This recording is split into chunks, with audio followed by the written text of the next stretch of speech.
Bien, buenas tardes, estudiantes de grado undécimo. Hoy vamos a hablar de filosofía medieval y vamos a empezar por un video sobre San Agustín, que es uno de los doctores de la iglesia, precursores del pensamiento medieval. Ya les voy a compartir el video acá. Bueno, creo que ya lo pueden ver. ¿Sí? ¿Me confirman si lo pueden ver? Sí, sí, Sí, se ve. ¿Me confirman si lo pueden escuchar? Creciendo y creciendo. sí, También. señor. Listo. Entonces lo voy a dejar acá en compañía de este También. man, que es mejor filósofo que yo, para que nos hable de San Agustín y entrar a discutir los temas de filosofía medieval, ¿ok?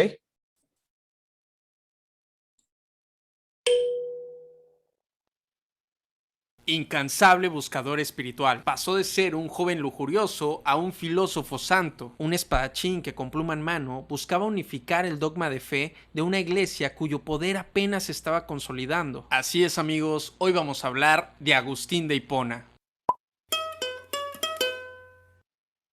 Primero decir que Agustín de Hipona, sorpresivamente, no nació en Hipona. Este filósofo nació en el año 354 en la antigua ciudad del Imperio Romano, Tagaste, ciudad que hoy podríamos ubicar dentro del país de Argelia, y que, para ser sincero, sí estaba muy cerquita de Hipona. Como con cualquier filósofo, me parece importante poder describir el momento histórico que le toca vivir, y es que a Agustín le toca vivir uno de los primeros siglos del cristianismo, algo que había empezado como un pequeño grupo de 12 judíos greñudos que se juntaban a escuchar los mensajes de amor y paz de otro judío greñudo, fue creciendo y creciendo como bola de nieve hasta convertirse en la principal religión del Imperio Romano. Esa es una transición importantísima para Occidente. Se vuelven arcaicas las creencias que rinden culto a los dioses griegos y romanos. Adiós a Zeus, adiós a Júpiter, adiós a Marte, adiós a Afrodita y a Venus, adiós a todos los dioses del Olimpo. Todo eso que antes era llamado religión ahora pertenece a la mitología. Del año 300 al año 400, los cristianos pasaron de ser perseguidos y asesinados por el imperio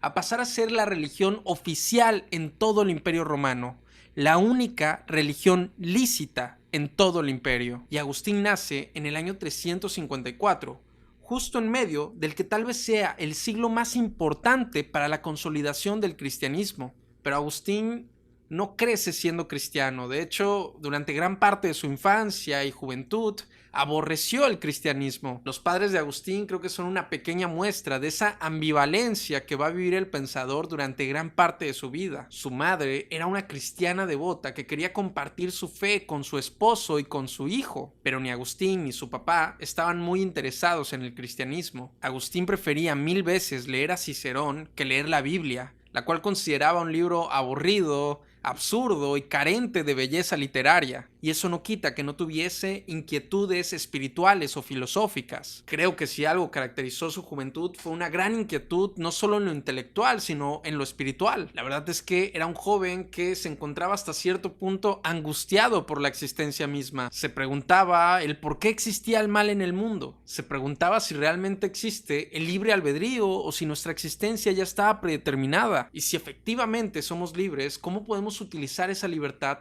para alcanzar la felicidad en la vida? Agustín buscó por muchos años respuestas a esas preguntas que le angustiaban. Trató de encontrar respuestas en la filosofía, también estudiando las ciencias naturales, y hasta se unió a cultos esotéricos, pero no encontraría en ninguno de esos lugares respuestas con las que se sintiera satisfecho. Incluso en algún momento llegó a ser escéptico, llegó a pensar que tal vez la verdad ni siquiera existe, o si existe, tal vez los seres humanos ni siquiera somos capaces de alcanzarla. Agustín abandona entonces esa búsqueda por respuestas absolutas y se dedica a ganarse el pan como maestro de retórica y oratoria. Y desempeñándose como maestro es que llega a la ciudad de Milán, donde va a conocer a alguien que le va a cambiar la vida para siempre. Un maestro que estaba a la altura de su intelecto. Estamos hablando de Ambrosio de Milán, un hombre extremadamente inteligente que fungía como obispo de la ciudad de Milán. Agustín tuvo la oportunidad de conocerle, de debatir con él y finalmente quedó impresionado por sus ideas. Lo que más le impresionaba a Agustín sobre Ambrosio era la forma en la cual podía interpretar los textos bíblicos. Ambrosio le muestra a Agustín que los textos bíblicos no pueden ser tomados en cuenta de forma literal,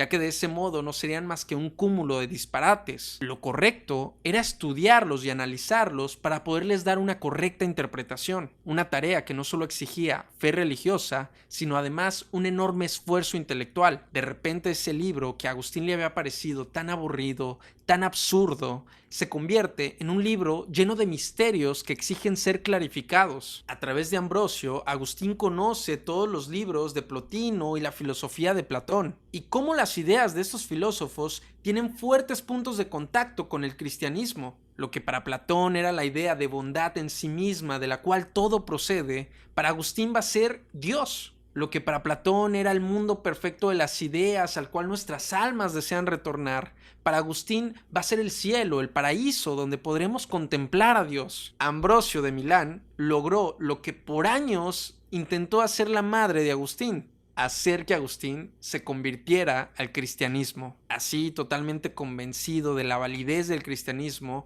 a los 32 años de edad, Agustín es bautizado. A los 34 funda su propio monasterio y a los 42 es nombrado obispo de la ciudad de Hipona. Durante las 3 décadas que trabajó como obispo, Agustín se dedicó a escribir una enorme cantidad de textos, a asistir a debates donde buscaba clarificar el dogma cristiano. Y esto era muy importante para la época, ya que estamos hablando de una religión nueva, una religión de apenas 3 siglos que ya contaba con diferentes corrientes cuyas ideas se confrontaban. De repente sale la secta cristiana de los arrianos y dice que Cristo no tiene naturaleza divina. Allá enviaban a Agustín para que escribiera y debatiera contra los arrianos y los acabara en el plano de lo intelectual. Que de repente salen los pelagianos y dicen que no existe el pecado original y que por lo tanto no es necesario bautizarse. A escribir, a debatir y a combatir las ideas de los pelagianos. Agustín se convierte de esa manera en una especie de espadachín intelectual de la Iglesia Católica, dedicado a erradicar lo que él y el sector más poderoso de esta nueva iglesia consideraban eran interpretaciones erróneas de la Biblia. Pero ¿cuáles fueron esas verdades que Agustín encontró y defendió en el cristianismo? ¿Cómo se puede ser un hombre intelectual que busca explicaciones racionales y al mismo tiempo ser un hombre de fe que cree en algo que no puede ver? ¿Qué explicación encontró sobre el origen del mal en el mundo? ¿Y qué lugar ocupan la libertad y el amor en la filosofía cristiana de Agustín? Esas son las preguntas cuyas respuestas trataremos de dar a lo largo de este video. Comenzamos.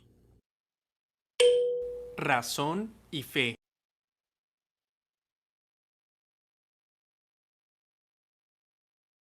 Hasta acá se han visto lo que yo les he comentado varias veces de cómo el cristianismo se fue consolidando a partir de las ideas de los filósofos griegos. En este caso de las ideas de Platón, que fueron reinterpretadas por los cristianos como base de la comprobación del pensamiento y de la existencia divina. ¿Sí? ¿Sí me escuchan? Sí, Sí, señor. Listo. Es que como no los puedo ver, no sé si están escuchándome o no. Entonces, a partir de acá, bueno, hasta acá llega la vida de San Agustín, que ahí viene como esas separaciones. Hay 1, 2, 3, 4 temas que vamos a tratar. La idea de la relación entre razón y fe, que es fundamental para la Edad Media. El problema del mal, que es como la base de todo el pensamiento de San Agustín. Y la idea del amor, ¿no? Un amor que tiene que ver más con el amor hacia Dios que el amor romántico. Y bueno, los comentarios finales que junto a este contexto nos da como un conocimiento un poco más completo de este filósofo. Entonces, vamos. Hay quienes opinan que no se puede ser una persona racional y al mismo tiempo tener una fe religiosa. Razón y fe son para muchos, pues, como el agua y el aceite, incompatibles. Pero Agustín no estaría de acuerdo con esa idea. Él pensaba que tener fe religiosa y ser una persona racional eran ambos elementos necesarios para llegar a Dios. No se puede llegar a Dios solo con fe. La fe no basta, no es suficiente. Para Agustín, una persona que solo tiene fe pero que no utiliza su inteligencia para razonar, no puede conocer realmente a Dios. Ejemplos de esto, él lo veía en las sectas que combatía. Él no tenía duda que estas sectas, que los pelagianos o los arrianos o los donatistas tuviesen falta de fe. Para nada. Estas sectas tenían mucha fe. Creían en Dios, pero consideraba que sus interpretaciones de la Biblia carecían de rigor intelectual y que eso los llevaba a conclusiones equivocadas acerca de Dios. Y es que la historia nos ha dado muestras de personas que con una gran fe siguen extrañas interpretaciones de la Biblia, de líderes carismáticos y manipuladores, y terminan en sectas cuyos mensajes se alejan muchísimo del mensaje de amor y paz de Cristo. Aquellas personas que solo tienen fe, pero que no hacen uso de su intelecto, son proclives a caer en herejías. Son blancos fáciles para sectas con interpretaciones bíblicas convenientes a los fines egoístas del líder del culto. Entonces, la fe no basta, no es suficiente, sino que se debe tener además inteligencia, capacidad de raciocinio. Pero Agustín dice que tampoco el intelecto basta por sí mismo. Aquel que tenga inteligencia, pero que no tenga fe, tampoco va a poder entender el mensaje de Cristo. Piensa la Biblia como un videojuego extremadamente difícil. Habrá niveles que exigirán al jugador esforzarse durante horas y horas, días, semanas, incluso meses o años. Un videojuego extremadamente frustrante, pero si el jugador tiene fe en que es posible pasar el juego y en que recibirá una recompensa una vez que lo pase, entonces se esforzará hasta el límite por pasar el videojuego. La fe es la gasolina para la inteligencia del cristiano. Es la mayor fuente de motivación para los retos intelectuales que los textos bíblicos nos presentan. En su obra sobre la doctrina cristiana, Agustín expone que el cristiano debe apoyarse de la lógica, de la historia y de los conocimientos científicos para poder interpretar la Biblia. Si consideramos que la ciencia trata de explicar la realidad a través de leyes eternas e inmutables, entonces tal vez lo que en últimas consecuencias está estudiando la ciencia es a Dios mismo. Lo que Agustín dice es que una persona inteligente, pero sin fe, no podrá entender la Biblia, pero aquel que únicamente tenga fe, pero que no tenga la mente afilada, va a caer en malas interpretaciones de la Biblia. Para Agustín, razón y fe no están peleadas, sino que se complementan. El buen cristiano debe de tener fe, pero también debe esforzarse intelectualmente para no andar creyendo cualquier estupidez. El problema del mal. A Agustín le angustiaba el tema del mal. Se preguntaba a sí mismo, ¿cómo se puede explicar tanta maldad del ser humano? Todos los días vemos en las noticias robos, asesinatos, guerras y demás atrocidades cometidas por los seres humanos. Y si Dios es bueno y ha creado al ser humano a su imagen y semejanza, ¿no debería ser el humano bueno también? Agustín tuvo que remitirse al libro del Génesis para encontrar su respuesta. En el Génesis se describe cómo Dios crea a Adán y a Eva y les ofrece el paraíso para su disfrute. Sin embargo, hay una regla: hagan lo que hagan, no deben de comer del fruto del árbol prohibido. Y al escuchar esto, podríamos pensar, si Dios no quería que Adán y Eva comieran del fruto del árbol de la ciencia, entonces, ¿por qué creó el árbol en primer lugar? Porque pudo no haberlo creado, y así Adán y Eva no hubieran tenido oportunidad de pecar. Pudo haber escondido el árbol, pudo haberlo hecho invisible a los ojos de los seres humanos, pudo haberlo hecho de una altura tal que fuera imposible llegar a sus frutos, pero no lo hizo. ¿Por qué no lo hizo? Por una sencilla razón. Dios quería que el ser humano fuese libre, y eso significa que el ser humano tuviese la oportunidad de pecar, pero también libre para amarlo y obedecerle por decisión propia. Me viene a la mente la película de Stanley Kubrick, Naranja Mecánica, en la que el protagonista es un joven delincuente, sádico y extremadamente violento. Al ser llevado a la cárcel, es sometido a un tratamiento experimental, el cual provoca que apenas piense en cometer un delito, automáticamente se dispara en su cuerpo una sensación de enorme malestar físico. Un malestar físico tan grande que le hace retorcerse en el piso de dolor, con lo cual le es físicamente imposible delinquir. El tratamiento hace que sea imposible que cometa un crimen. Y eso para mí deja análisis. Si a alguien le es físicamente imposible cometer un mal, ¿eso lo hace ser un buen ciudadano? ¿Eso lo hace ser virtuoso? Si a alguien que ha cometido violaciones se le aplica castración química, ¿eso lo vuelve puro y casto? Para Agustín, el ser humano tiene la capacidad de ser virtuoso porque en todo momento tiene la capacidad de pecar.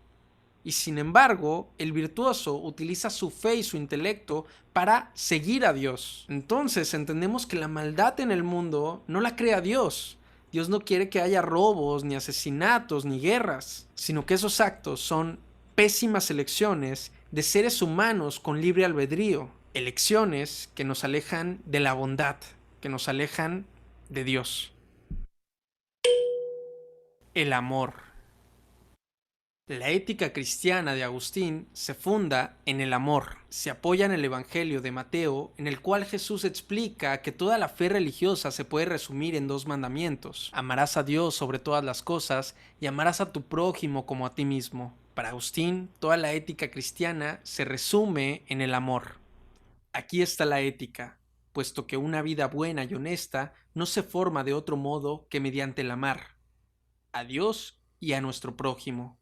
Amar a la máxima expresión de bondad que es Dios y a nuestro prójimo. Cuando se ama en ese orden es que se puede ser un cristiano virtuoso. Pero la complejidad reside en amar aquello que merece ser amado. Porque si yo amo el dinero más de lo que amo a mi prójimo, más de lo que me amo a mí mismo, o más de lo que amo a la máxima expresión de bondad que es Dios, estaría cayendo en un terrible error. Si amo la fama, el estatus o a mi carro más de lo que amo a mi prójimo o a Dios, estoy perdido totalmente. Y es que es fácil confundirse y buscar la felicidad erróneamente en la fama, el dinero o los bienes materiales. Pero para Agustín, la verdadera felicidad solo la vamos a poder encontrar en la unión amorosa con la máxima expresión de bondad que es Dios y con nuestros hermanos.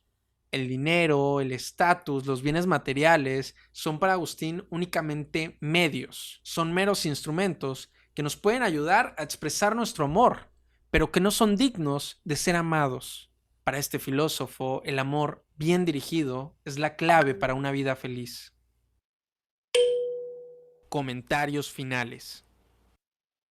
Pues bien, señores, hemos llegado ya a la parte final del video, donde, como ustedes bien saben, aprovecho para poner algunas notas personales a lo ya dicho por el filósofo.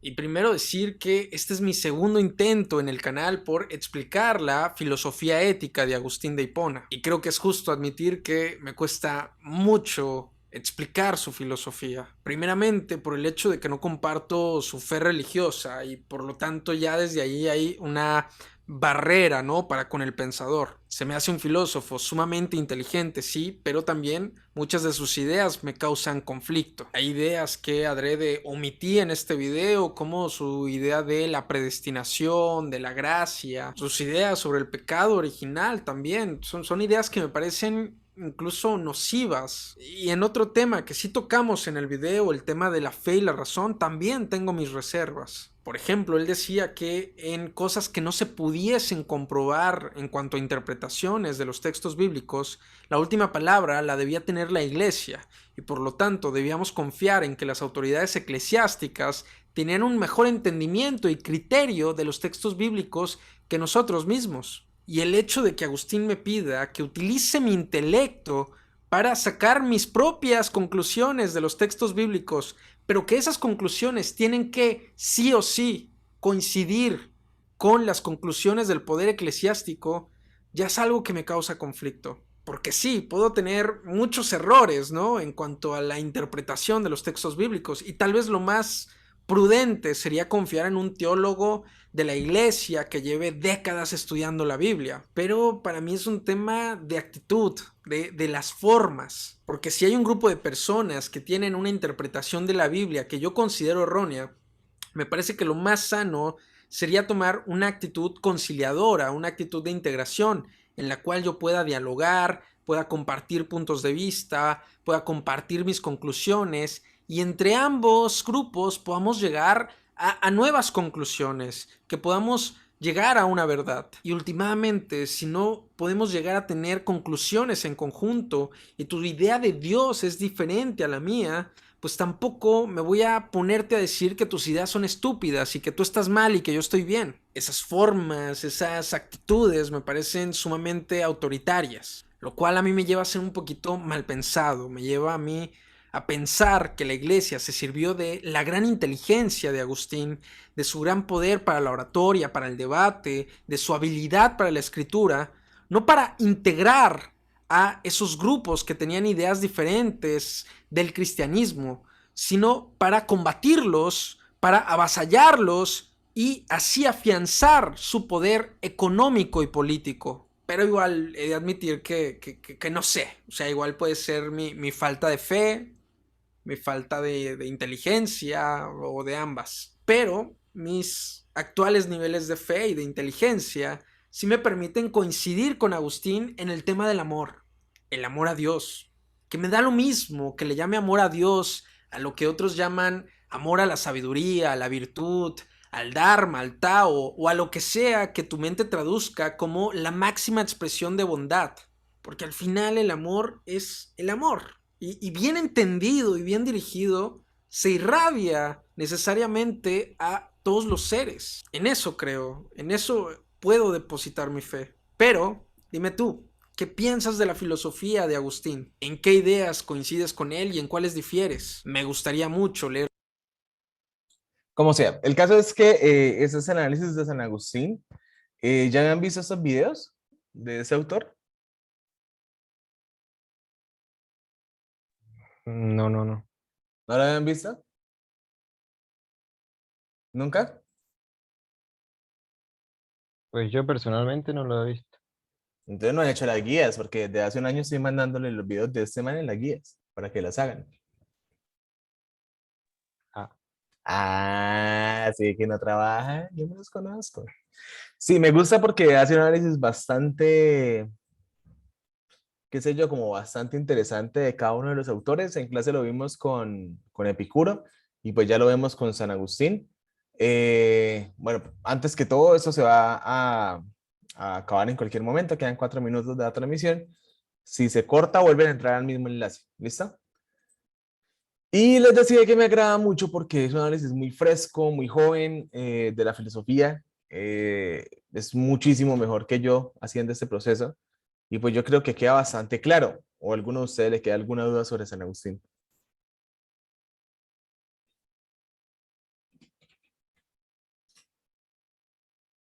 Linet, ¿alguna duda? acá de la guía del el celular. No, señor. Gieslendi, ¿alguna duda? No, señor. ¿Y Paula, alguna duda? No, señor.